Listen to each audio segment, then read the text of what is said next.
ቆይ አንድ ጊዜ እንዳታሳልፉት። ለ25 ሳንቲም ወይንም ለስሙኒ ብሎ ወይንም ለሩብ ሳንቲም ብሎ እጅ የሚቆርጥ ነብይ ታውቃላችሁ? ዛሬ ላስተዋውቃችሁ።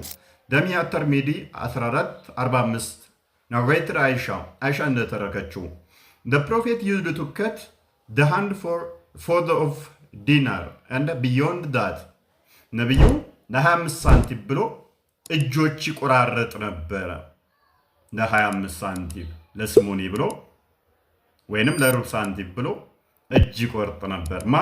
አዛኝ፣ ሩሩ፣ ቸር፣ የሰዎች ሁሉ ምሳሌና አርአያ የሚባለው የሙስሊሞቹ ነብይ ሙሐመድ ለራሱ ግን ሰርቀሃል ሲሉት እንደዚህ መገለጥ ያመጣል።